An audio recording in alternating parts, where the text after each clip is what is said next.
brought to you by Bethel School of Technology. Learn more at betheltech.net/Ken Coleman. Welcome back to the Ken Coleman Show. Hey, if the show is helping you out, will you help us help others? You can do that if you're listening via podcast by giving us a follow, a 5-star review, and sharing an episode. If you're watching via YouTube, you can help us spread the word by liking a video with that thumbs up, subscribing to our channel, and sharing the video as well. Okay, we talked about this at the top. What is a vibe session?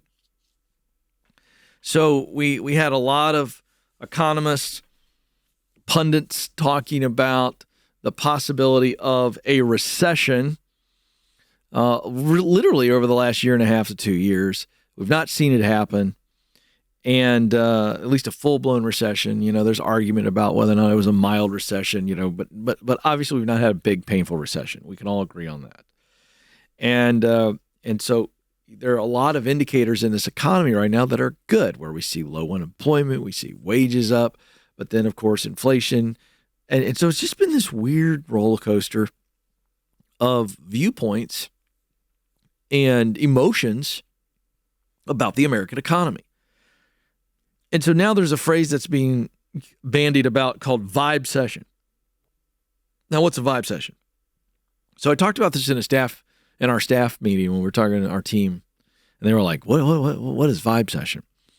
So picture the word recession, take the RE out and put the word vibe in, and it's a vibe session. In other words, it is a disconnect in the emotion. I can't even believe we've come up with words like this where you have to break it down and explain it, but it is a disconnect between what is actually happening in the economy, where we have a pretty good economy right now in some ways. Obviously, inflation's never good, and that makes things just sucky and more expensive. But by and large, it's a disconnect here between where the economy is and then how we feel about the economy. That's all this means. And somebody created this. I don't know who created it. But to give you a real kind of number here to lock in on this, and this is 84% now of Americans rank inflation among their top concerns, followed by housing prices and interest rates. Okay, so that gives you an idea. So the vibe session is, I ain't got a good vibe about this, right? I mean, if you're really going to break it down, I don't have a good vibe, man, about interest rates and what am I going to do? I want to sell my house. Where would I go if I sell the house? This is all real stuff. And so it's just a disconnect between the economy's overall strength and its perceived weakness among people. So that's what it is. Now, where are we? Are prices still rising? The answer is yes. But this is where the political speak, and depending on what network you watch, you get a different vibe. So I kind of appreciate this vibe session term. Are prices continue to go up? In other words, are we still in an inflationary period? The answer is yes. But what's slowing, they're saying inflation is slowing. In other words, it's growing at a slower pace than it was, but we're still in an inflationary period where it's above the 2% benchmark that the Fed has kind of said 2% inflation is a healthy inflationary rate. Anything above 2%, it's not good. So if you look at the consumer price index, you don't have to understand what that is. I'm just going to break it down for you in a very simple fashion. The consumer price index is a key inflation measure and is tracking average prices across the spectrum of consumer goods and services. Now, the consumer price index increased 3.3% in May, year over year. So if you look at last May, it increased 3.3%. So again, by the Fed's own benchmark, it went up. Okay? Inflation. Now, if you look to 9.1% inflation in June of 2022, is it down? Of course. So last year, 2023, this time,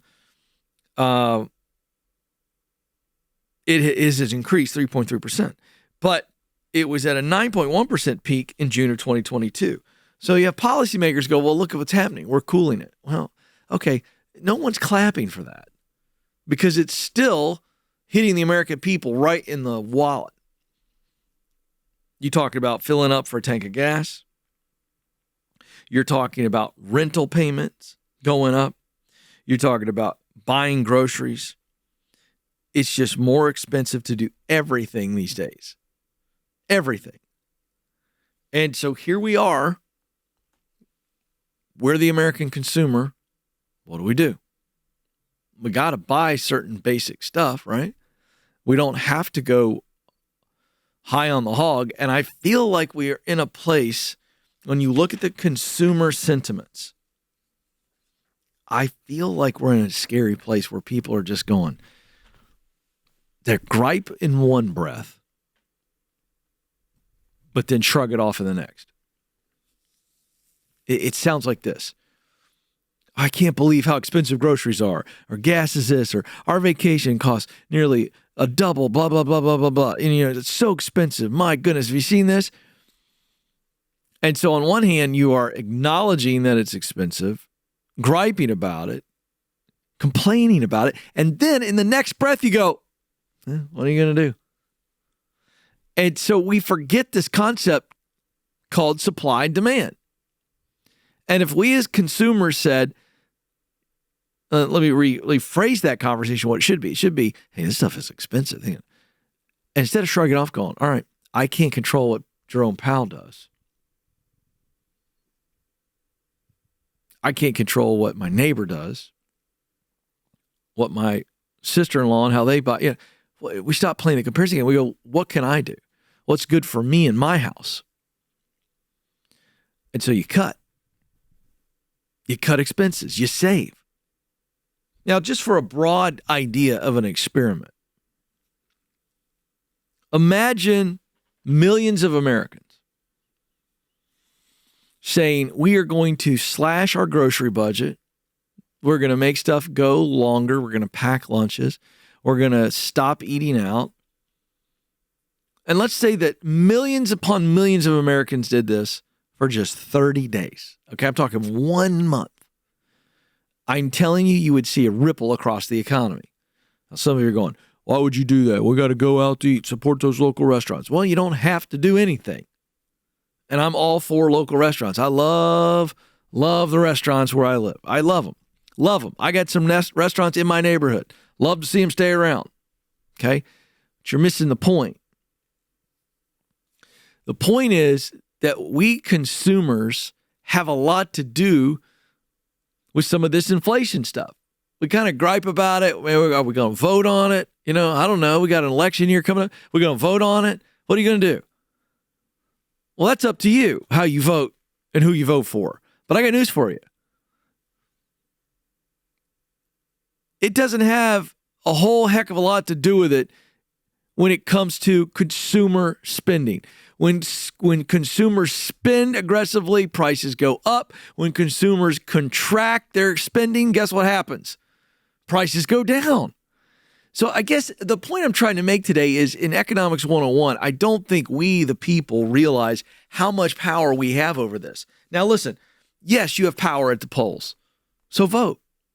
I'll tell you this. I was telling the team earlier today, and I'll just tell you this. I think the greatest threat to America's sovereignty and to America's health is our national debt. Folks, that's not just some fun number that's on a ticker. Like, there are real countries that we owe that money to.